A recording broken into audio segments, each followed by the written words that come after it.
سنا رہا ہوں. تو نفس بہت عرصہ بندے کو ظاہر ہی نہیں ہونے دیتا کہ میں نفس ہوں.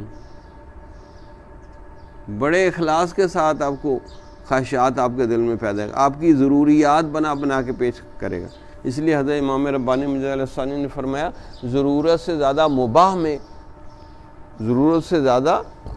مباح چیزوں میں مبتلا ہونا یہ بھی روحانیت کے خلاف ہے.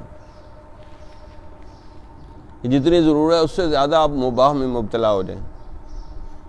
کھانا تو ضرورت ہے نا، اب پیٹ بھر کے کھانے کی تو اجازت نہیں ہے. تھوڑی شدید بھوک ہو تو شروع کریں، ابھی بھوک رہتی ہے تو بس کریں. سنت تو یہ ہے، تو ہم کھانے میں تو سنت کی پیروی نہیں کرتے. بس حالانکہ اشارہ ہے کلو وشربو تاگلو، گلے تک کھاؤ. نہیں، کلو وشربو ولا تسرفو، گلے تک نہ کھاؤ، اسراف نہ کرو کھانے میں. بس لوگ تو کوئی پرواہ نہیں. عام لوگوں کا کہ اولئک کالانعام بل ہم اضل اولئک هم الغافلون، عام لوگوں کا تو جانور ہیں. تو علماء ایسے کرتے ہیں.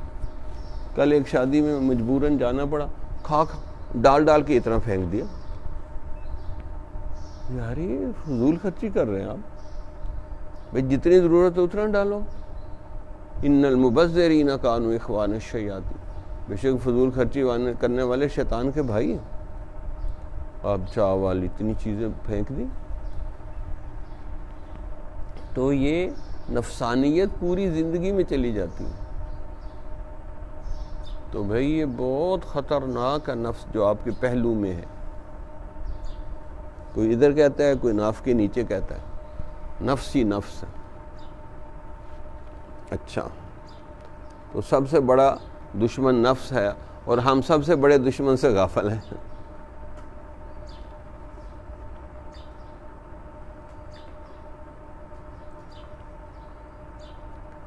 تو مولانا 8 سال رہتے ہوئے کبھی نفس کی باریکیاں سوچیں یا کسی نے بتائیں؟ آپ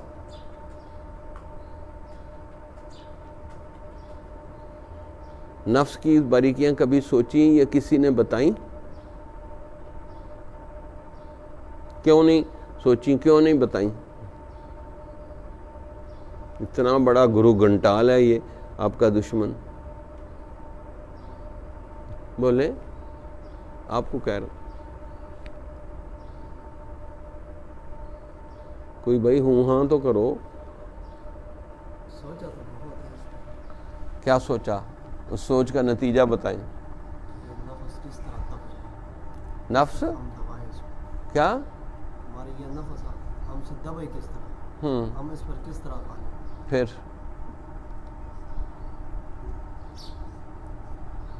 مولانا روم نے ایک شعر میں نہیں، شعر کے 2 جو مصرے ہوتے ہیں اس کو مصرع کہتے ہیں. دونوں پورا ہو تو وہ شعر بنتا ہے. تو انہوں کا نفس نہ کشت الا ذل پیر، نفس شیخ کی صحبت کے بغیر نہیں مر سکتا.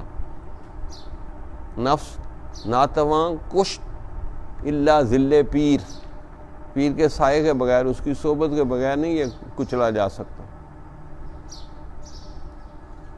اس کی صحبت میں بیٹھیں گے، کبھی ڈانٹ ڈپٹ ہوگی، کبھی کیا پوچھے گا، کبھی کیا پوچھے گا، اس کی توجہ پڑے گی، کوئی دعا لگے گی، پھر یہ نفس تھوڑا سا دبے گا.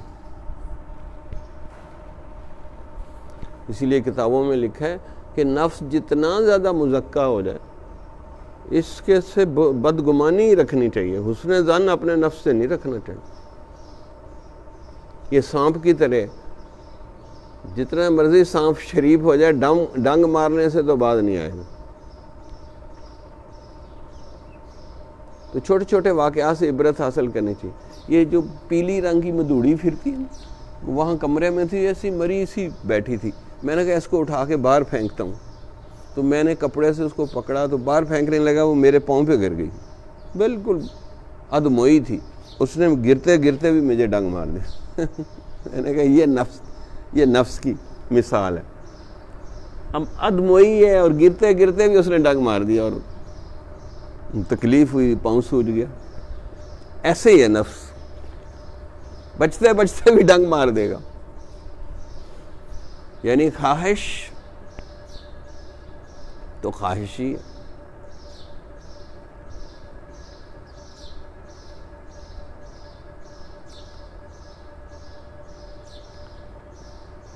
اچھا، سکون حاصل کرنے کے ذریعوں میں سے کون سا ذریعہ سب سے بڑا ہے جس سے بندے کو سکون ملتا ہے، آسانی سے سکون مل سکتا؟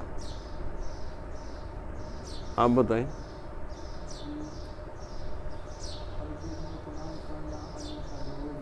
ہیں؟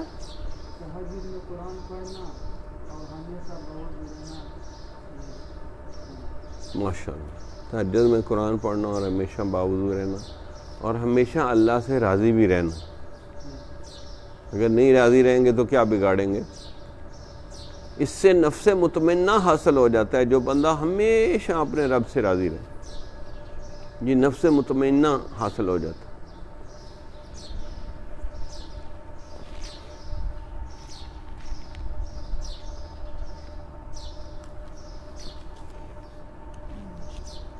اچھا، اس کتابچے پڑھنے ہے تو چھوٹا سا، کیا فائدہ ہوا اس کے پڑھنے سے آپ لوگوں کو؟ آپ بتائیں. کیا فکر؟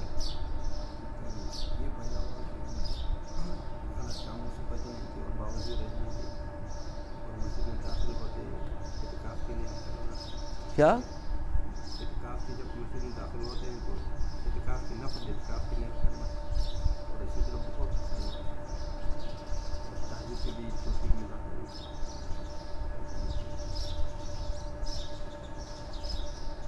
تو آپ سے یہ سوال ہے عام موسیٰ کہ اکثر لوگ دنیا میں کس وجہ سے بے سکون ہوتے ہیں؟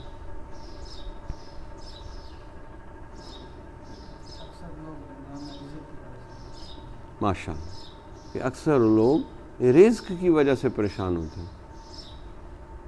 اب کروڑ پتی بھی ہے پھر بھی پریشان ہے. کیوں؟ رزق کی ہوس ہے. ضرورت کا رزق نہیں چاہیے، ہوس ہے کہ یہ بھی مل جائے، وہ بھی مل جائے، فلاں بھی مل جائے. اسی لیے مشہور ہے کہ ہوس کا کوئی علاج نہیں. ہوس کا علاج بھی ہے قناعت، کہ جو مل جائے اس پہ راضی.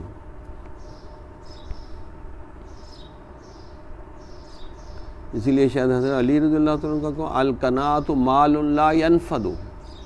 قناعت ایسا مال ہے جو کبھی ختم نہیں ہوتا.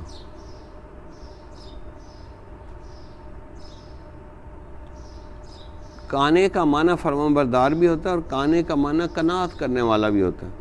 جیسے سورۃ تحریم کے آخر میں حضرت مریم علیہ السلام کے بارے میں فرمایا فَنَفَخْنَا فِيهِ مِن رُوحِي فَقَعُوا لَهُ. آخری آیت کیا ہے؟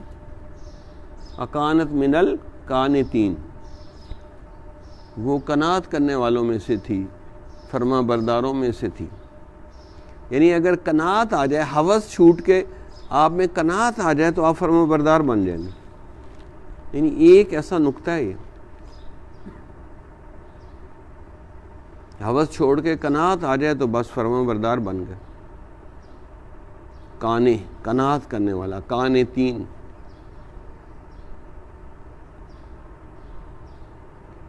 تو پھر اس کا علاج یہی ہے کہ بندہ اپنے اندر قناعت پیدا کرے.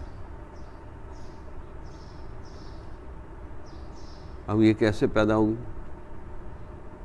ایک تو سوچ کے بندہ کہے کہ ضرورت سے زیادہ یا جو قسمت میں لکھا ہوئی رزق ملنا ہے اس سے زیادہ تو ملنا نہیں.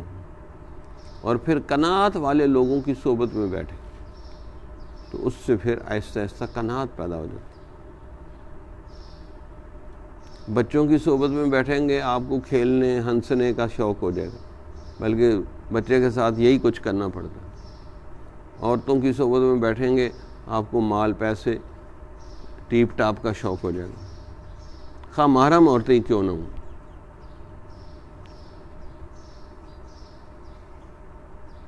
اور دنیا داروں کی صحبت میں بیٹھیں گے تو دنیا کی ہوس پیدا ہو جائے گی. علماء کی صحبت میں آج کل بیٹھیں تو موبائل کا شوق پیدا ہوتا ہے کہ بھئی نئے نئے فنکشن سیکھو. پہلے بیٹھتے تھے تو علم کا ذوق پیدا ہوتا تھا. حتیٰ کہ مشائخ کی صحبت میں بھی موبائل ہی موبائل، بہت کم ہیں جو موبائل سے بچتے ہیں۔ یہ ایسا فتنہ ہے کہ بڑوں بڑوں کو اس نے اپنے گرفتار کر لیا۔ اچھا یہ بھی تقویٰ ہے۔ اچھا موبائل میں بھی تقویٰ ہوتا ہے کہ موبائل میں تقویٰ ہے کہ گھنٹی نہ اونچی بجے، بس تھوڑی مختصر سی بات کریں، اس کا ٹائم مقرر کریں، یہ موبائل کا تقویٰ ہے۔ موبائل میں بھی تقویٰ ہوتا ہے، یہ نہیں ہے کہ کھانے پینے کا ہی تقویٰ ہے، موبائل بھی تقوی سے بندہ استعمال کرتا ہے۔ میں وہاں زیمبیا میں ہم تھے تو یہاں سے کافی لوگ وہاں جاتے تھے، تو میں نے بیان کیا بھئی میں اس کو متقی سمجھوں گا جو پورا 10 دن اعتکاف کے موبائل استعمال نہ کرے۔ تو ایک نوجوان نے کہا کہ حضرت میں نے پورا 10 دن موبائل استعمال نہیں کیا، میں متقی بن گیا۔ میں نے کہا ہاں 10 دن تو متقی بن گئے ہیں، اب بعد میں پھر اب تقویٰ نہ توڑ دینا۔ تو یہ بھی اب تقویٰ کی علامت ہے۔ آپ میں سے کس کس کے پاس موبائل ہے؟ ہاتھ کھڑے کرو، اونچا کر دو یار۔ آپ کے پاس نہیں؟ یہاں نہیں ہے، گھر پڑا، چلیں بچے دے رہے ہیں۔ اب تو سب کے پاس ہے، اب سب فطرے میں مبتلا ہے۔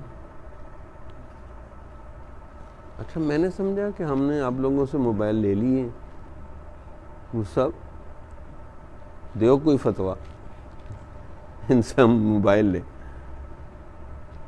بھئی جمعرات تقویٰ، یہ تم متقی تب بنو گے اگر تم صرف جمعرات کو عصر سے مغرب تک استعمال کرو، باقی بند رکھو موبائل، اور شرافت سے موبائل جمع کرا دو۔ تو اگر تو کسی نے متقی بننا ہے تو یہ طریقہ ہے، اگر بس مفتی بننا ہے تو پھر کھلے رکھو، ہر وقت کھلے رکھو، مفتی بن جاؤ گے۔ اگر متقی مفتی بننا ہے تو موبائل کو بند کرنا پڑے گا، لوگوں سے رابطہ توڑو، اللہ سے رابطہ جڑے گا۔ لوگوں سے رابطہ جوڑو اور اللہ سے رابطہ ایسے نہیں جوڑ سکتا۔ کیوں؟ قرآن کہتا ہے وَاذْكُرِ اسْمَ رَبِّكَ وَتَبَتَّلْ إِلَيْهِ تَبْتِيلًا، اپنے رب کے نام کا ذکر کرو اور ہر طرف سے ہٹ کٹ کے۔ تو ہر چیز سے ہٹ کٹ، تو چیز میں تو موبائل بھی شامل ہے۔ یہ سب سے زیادہ اللہ کے ساتھ تعلقات خراب کرتا ہے، موبائل سب سے زیادہ اللہ کے ساتھ تعلقات خراب کرتا ہے کہ یہ غفلت پیدا کرتا ہے۔ غفلت کی انتہا ہو جاتی ہے موبائل سن سن کر، کیونکہ غافل لوگوں کے فون آتے ہیں، غافل لوگوں کے میسج آتے ہیں، بندہ غافل ہو جاتا ہے۔ اب آپ دیکھ لو کہ آپ نے خالی مفتی بننا ہے یا متقی مفتی بننا ہے؟ کیوں جی بولے نا؟ متقی مفتی بننا ہے تو موبائل شریف سے پھر کنارہ کشی کرے۔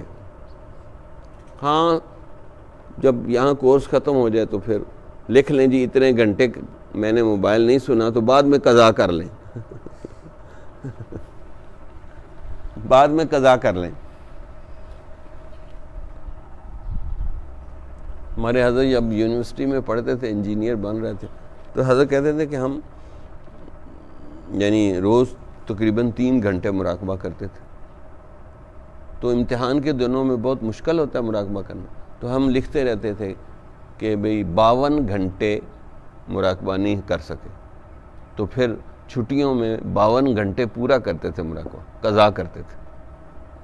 تو آپ لوگ بھی یہاں سے فارغ ہو کے لکھتے رہیں گے جی اتنے گھنٹے اتنے گھنٹے، جی 200 گھنٹے موبائل نہیں سنا تو چلو جی 200 گھنٹے پورے کرو، تو پھر متقی مفتی بنیں گے، ورنہ خالی مفتی ہوگی، خالی خولی مفتی ہوں گے، خالی خولی مفتی بنیں گے جو بدنام کریں گے دین کو بھی، اساتذہ کو بھی، اوروں کو بھی۔ خالی خولی مفتی تو ایسے ہی ہوتے ہیں، بدنام ہی کریں گے۔ یہ تو موبائل کا بھی تقویٰ ہوتا ہے، یہ نہیں ہے کہ بس کھانے پینے کا تقویٰ ہے اور موبائل کا تقویٰ نہیں۔ آخر باتیں کر رہے ہیں، غیبتیں کر رہے ہیں، چگلیاں کر رہے ہیں، پتہ نہیں کیا کیا کچھ ہو رہا ہے. اللہ تعالی ہمیں بچائے اس چیز سے. چلیں کوئی بات پوچھنی ہے تو آپ لوگ پوچھ لیں, اس سے متعلقہ کوئی بات پوچھنی ہے.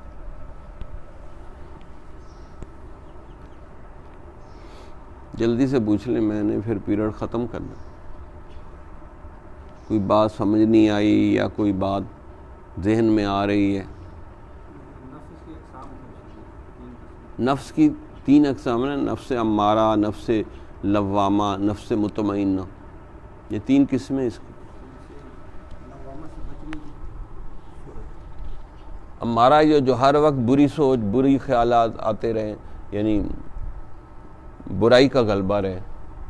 اور نفس لوامہ کہ نیکی ہو گئی تو خوشی ہو گئی, اطمینان ہو گیا, گناہ ہو گیا تو افسوس ہوا. لوامہ, لوام, ملامت کرنے والا نفس, یہ بھی اچھا ہوتا ہے. اور نفس مطمئنہ کہ بس ہر وقت اللہ کے ساتھ راضی با رضا رہے, یہ نفس مطمئنہ ہے. اس میں کیا نقطہ ہے؟ جو آیات کے اندر فدخلی فی عبادی آیا ہے, ہاں, پہلے آیا اور جنت بعد میں آیا ہے. تو بندہ بنیں گے تو جنت میں جائیں گے, بدماش بن کے جائیں گے.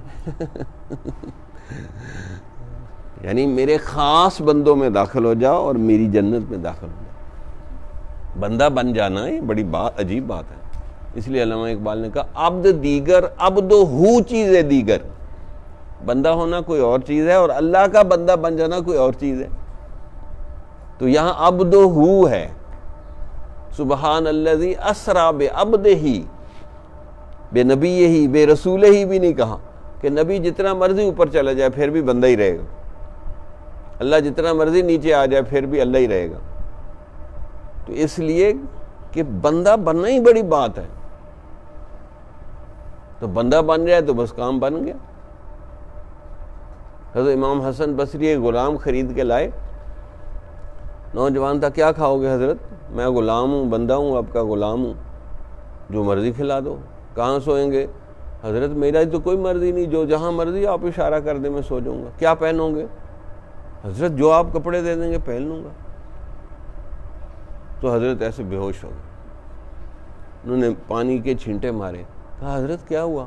کہا آپ نے مجھے بندگی سکھا دی ہے کہ میں آپ کو خرید کے لایا ہوں, میں آپ کو موت اور زندگی نہیں دے سکتا, لیکن کہا جی میں تو غلام ہوں, میری تو کوئی مرضی نہیں, جو آپ کہیں گے ہم کریں گے. کہا آپ نے تو مجھے بندگی سکھا دی ہے. بندہ اسی کو کہتے ہیں کہ جس کی اپنی مرضی کوئی نہیں. مرضی مولا الہم اولا, اللہ کی مرضی تمام مرضیوں سے اوپر ہے. تو ہم مولانا بندے نہیں ہیں, ہم تو نفس کے بندے بنے ہوئے ہیں, خواہشات کے بندے بنے ہوئے ہیں. کئی لوگ جی میں بندہ بھیج رہا ہوں, یہ ہمارا کام کر دینا. میں نے کہا بندہ تو اللہ کے ہیں, تم کوئی آدمی بھیجو. میں روزمرہ زندگی میں بھی بندہ نہیں استعمال کرتا. بھئی بندگی تو اللہ کے ساتھ خاص ہے. حضرت مفتی رشید بڑے متقی مفتی تھے, احسن الفتاوی والے. کسی نے کہا, فون کیا, حضرت وہ زکوٰۃ دینی ہے, کسی بندے کو بھیج دیں تو وہ لے جائے. کہا بھائی آپ تھوڑی دیر کے لیے آپ ہی بندے بن کے آ جائیں اور زکوٰۃ پہنچا جائیں. ہمارے پاس نہیں ایسے بندے کے جو سفیر بنے اور وصول کریں. کہا تھوڑی دیر آپ ہی بندے بن کے آ جائیں. اب ایسا استغنا ہے. تو بندہ بننا بڑی بات ہے. اس لیے قرآن میں کتنا ہے بندگی بندگی. ایاک نعبد و ایاک نستعین ان اعبدونی ھذا صراط مستقیم.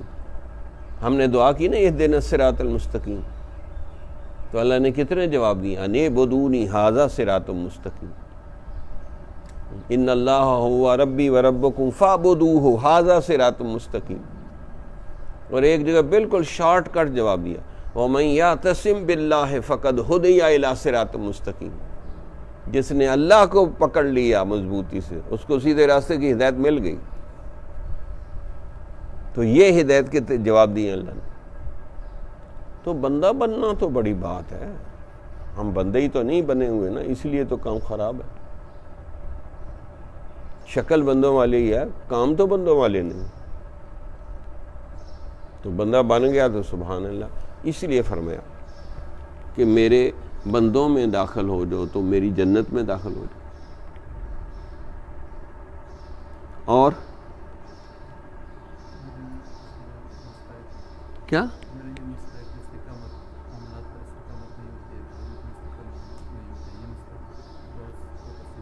استقامت اگر نصیب ہو جائے نا تو مولانا آپ اڑنے لگ جائیں. الاستقامت فوق الف کرامہ. استقامت 1000 کرامتوں سے بہتر ہے. ایک بندہ اڑ رہا ہے، پانی پہ تیر رہا ہے، اس کی نسبت آپ کو شریعت پر استقامت نصیب ہو جائے تو یہ بہت اونچی چیز.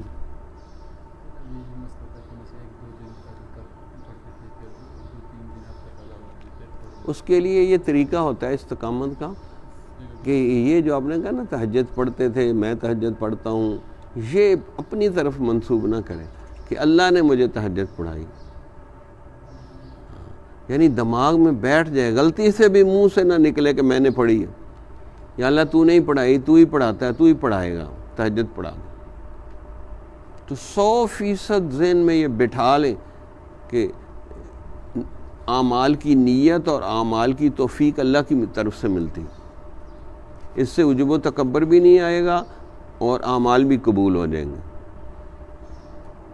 تو یہ ذہن میں بٹھانا ہوتا ہے.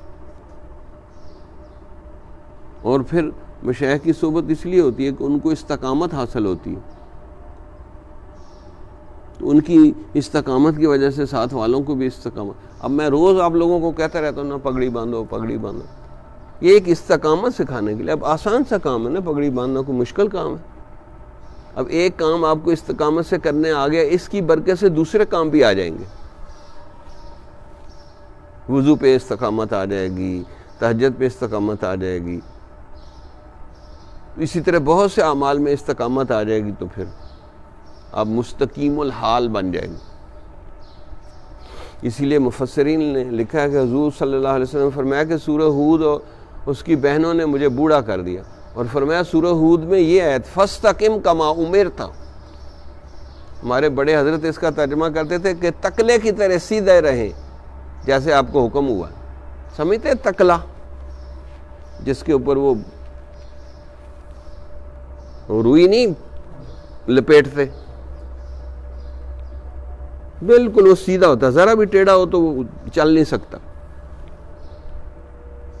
تو استقامت سے رہیں. تو اس کے لیے ہی تو زور لگا رہے ہیں. اخلاص اور استقامت یہ دو چیزیں آ جائیں تو آپ ولی اللہ بن جائیں گے. ہر کام میں اخلاص ہو اور استقامت ہو، بس ختم کام، منزل پہ پہنچ گیا. اب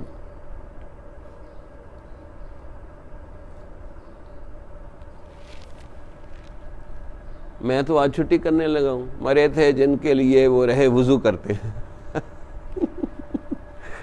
مرے تھے جن کے لیے وہ رہے وضو کرتے. پہلے سے تیار ہونا چاہیے.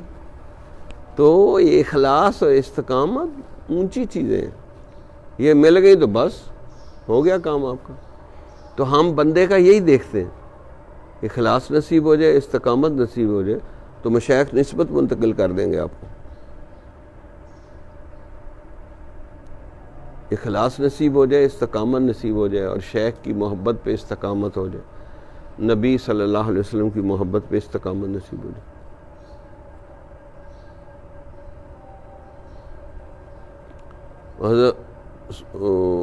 حضرت جنید بغدادی کے ماموں اور ان کے شیخ تھے سری سکتی رحمۃ اللہ، ایک درخت کے نیچے آرام کر رہے تھے. پھر اٹھے تو کرامات رونما ہوتی ہیں، تو درخت میں سے آواز آ رہی تھی کہ سکتی میری طرح بن جاؤں.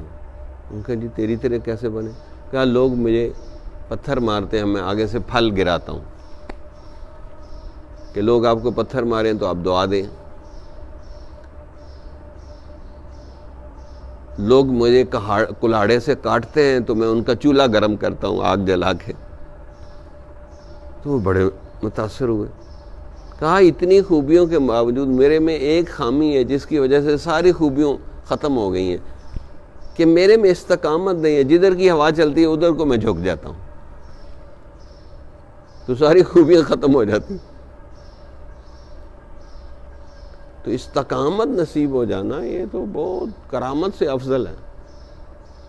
یہی لیے تو آپ لوگوں کو ڈانٹ ڈپٹ ہوتی رہتی ہے بھئی باوضو رہو، بھئی پگڑی باندھ لو. پگڑی ابھی ایک پگڑی پہ استقامت نہیں ہو رہی آپ لوگوں کو. جب چاہتے ہیں کھول دیتے ہیں، جب چاہتے ہیں باندھ لیتے ہیں. اسی طرح اور بہت سے اعمال ہیں. تہجد پر استقامت اور سنتوں پر استقامت. دو چار تو بندہ دن جوش میں کرتا ہے پھر چھوڑ دیتا ہے. ہم نے اپنے مشائخ سے استقامت ہی سیکھا، اخلاص سیکھا، استقامت سیکھی، حکمت و دانائی سیکھی.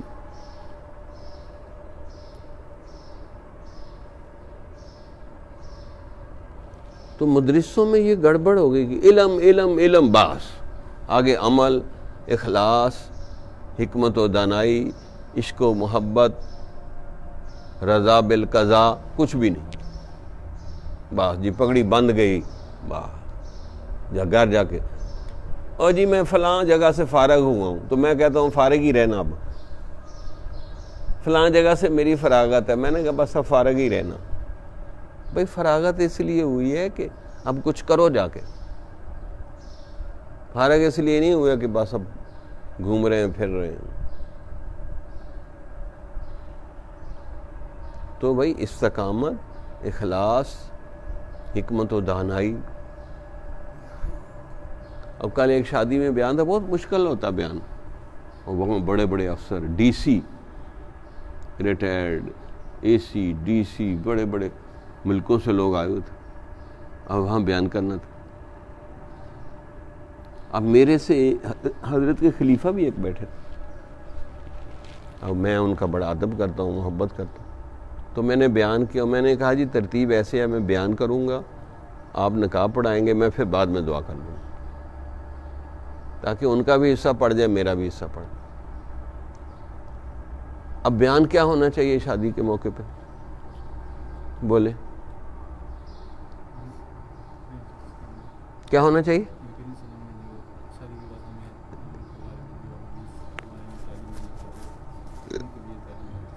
لوگوں کو پکی پکائی کھیر چاہیے ہوتی ہے. ٹائم اتنا تھوڑا کہ جی 15-20 منٹ میں جلدی ختم کریں. تو میں نے ان کو بتایا کہ خوشگوار ازدواجی زندگی کے کیا طریقے، کیونکہ امیروں کا آپس میں میاں بیوی کی بنتی نہیں ہے. وہ کہتی ہے من اشد منا قوہ، وہ کہتا ہے من اشد منا قوہ. دونوں طرف سے اپنی طاقت کا مظاہرہ ہوتا ہے. تو ان کو پھر طریقے بتائے کہ کیسے خوشگوار ازدواجی زندگی گزار سکتے ہیں. آسان سے طریقے بتائے. تو تھوڑا سے بیان میں اتنے ماشاءاللہ ان پہ اثر ہو گیا.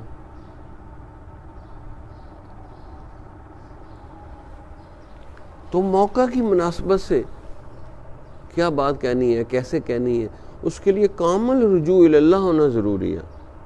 ورنہ کوئی آپ ضرورت سے زیادہ بات کہہ دیں گے. تو یہ حکمت و دانائی آئے گی تو آپ موقع کے حساب سے بات کریں گے، ورنہ کوئی نہ کوئی بیچ میں گڑبڑ ہو جائے گی.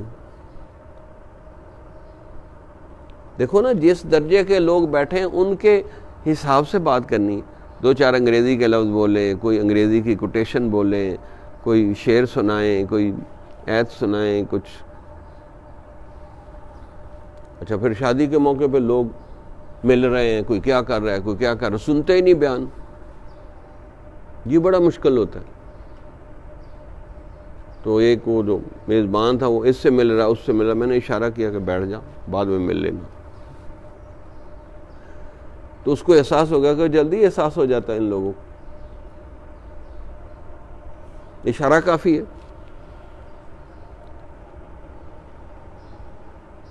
تو یہ حکمت و دانائی سے آپ کو پتہ چلے گا کہ آپ نے کس جگہ کیا بات کہنی ہے، کیسے کہنی ہے، کیا اثر ہوگا اس کا.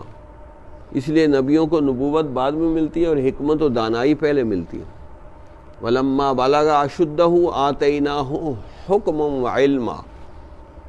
حضرت یوسف علیہ السلام کے بارے میں فرمایا اور موسیٰ علیہ السلام کے بارے میں کیا فرمایا؟ وَلَمَّا بَلَغَ أَشُدَّهُ وَاسْتَوَاهُ آتَيْنَاهُ حُكْمًا وَعِلْمًا۔ حضرت ابراہیم علیہ السلام نے کیا دعا کی؟ رب حب لی حکما والحقنی بالصالحین، اے میرے رب مجھے حکمت و دانائی عطا فرما اور نیک لوگوں کا الحاق نصیب فرما۔ جیسے وفاق سے الحاق ہے، ایسے میرا نیک لوگوں کے ساتھ پکا الحاق کر دے۔ تو بھئی یہ حکمت و دانائی، یہ بصیرت، یہی سیکھنی ہوتی ہے، ورنہ کوئی گڑبڑ بات کر دیں گے، الٹی بات کر دیں گے، سخت بات کر دیں گے، لوگ کہیں گے یار یہ کیا بات کر رہے ہیں، اس کو بات کرنے کی تمیز نہیں ہے۔ اچھا، یا اردو ہی آپ گلابی بول رہے ہیں، بندے ہنس رہے ہیں کہ واہ رے واہ کیا خوبصورت اردو بول رہا ہے۔ اس لیے مفتی محمد شفیع رحمۃ اللہ علیہ نے فرمایا کہ کسی قوم کی تبلیغ کے لیے اس قوم کی زبان میں اللہ نبی بھیجتا ہے، فی لسان قوم ہی، قوم کی زبان میں نبی آتا ہے تاکہ اس کو اس کی زبان فصیح و بلیغ آتی ہو، ورنہ کون سنے گا؟ تلفظ ہی غلط ہو، مذکر مؤنث ہی غلط کر رہے ہیں، ہر کوئی مذاق اڑائے گا، یہ کیا نبی ہے؟ ایسا فصیح و بلیغ ہوتا ہے نبی۔ تو حضرت مفتی شفیع رحمۃ اللہ علیہ نے کہا کہ حضرت موسیٰ علیہ السلام نے کہا میرے بھائی کو نبی بناؤ۔ کیوں بنائیں جی؟ ہوا افصح منی، وہ میرے سے زیادہ فصیح و بلیغ ہے، کہ وہ اس کو نبی بنا دو۔ وجہ بتائی کہ ہوا افصح منی، کہ میرے سے زیادہ فصیح و بلیغ بات کر سکتا ہے۔ تو اس سے ظاہر ہوتا ہے کہ کوئی آپ نے دعوت و تبلیغ کرنی ہے، درس قرآن دینا ہے، تو آپ کو اس قوم کی زبان بھی آتی ہو،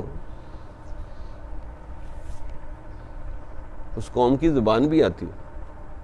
اس لیے آپ لوگوں کو یہ چھوٹے چھوٹے کتابچے پڑھا رہے ہیں، اس کو بار بار پڑھو تاکہ آپ کی اردو ٹھیک ہو جائے۔ پھر اردو ہی بولو، پشتو شریف نہ بولو، وہ تو آپ کو بڑی اچھی آتی ہے۔ اب ایک نئی زبان سیکھو، کیونکہ آپ نے اردو ہی بولنی ہے، اردو میں درس دینا، اردو ہی میں سب کچھ ملک میں چل رہا ہے، مجبوری ہے۔ تو زبان ٹھیک کرو، اس لیے کہ بیان بھی اس میں کرنا، بعد میں مفتی صاحب فتوے لکھوائیں گے اردو میں، پھر اردو ہی میں ہم آپ سے تاثرات لکھوائیں گے کہ بھئی ادھر رہے ہو 40 تاثرات لکھ کے دو، کہ 40 خوبیاں آپ میں پیدا ہوئی ہیں، کیا کیا پیدا ہوئی ہیں، اردو میں لکھنا پڑے گا۔ تو یہ جو ہم کروا رہے ہیں نا، اس کا بڑے مقاصد میں سے یہ بھی مقصد ہے کہ آپ لوگوں کی اردو بھی ٹھیک ہو جائے، زبان بھی ٹھیک ہو جائے، تاکہ جہاں آپ کہیں بات کر سکیں تو معذرت نہ کرنی پڑے کہ جی میری زبان تھوڑی ایسی ہے۔ تو یہ ضروری ہے۔ تو الحمدللہ ایک خوشی یہ ہے کہ وہاں حضرت کے خلیفہ تھے مولانا شبیر احمد عثمانی، بڑے ماشاءاللہ فصیح و بلیغ اردو بولتے ہیں۔ تو ان کو ہم نے دعوت دی کہ ہمارا جو اتوار کو کلاسوں کا افتتاح ہو رہا ہے، جو صرف اتوار والے دن ہی ہماری زیادہ کلاسیں ہوتی ہیں، ان کے افتتاح کے لیے ان کو دعوت دیے اتوار کو 11 بجے۔ تو آپ لوگ بھی اوروں کو دعوت دیں، وہ بھی آئیں گے۔ تو میں چاہتا ہوں آپ بھی 2-4 بندے زبردست بیان کریں۔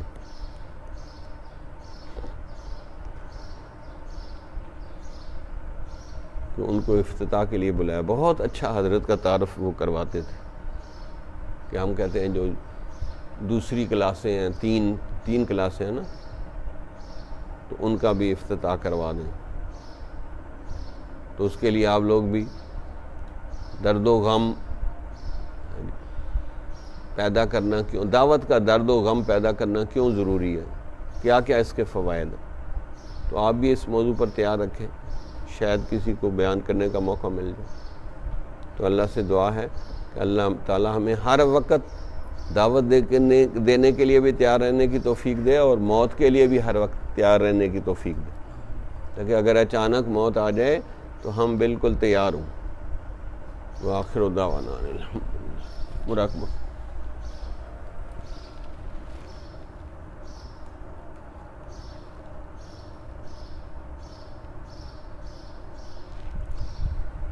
اللہ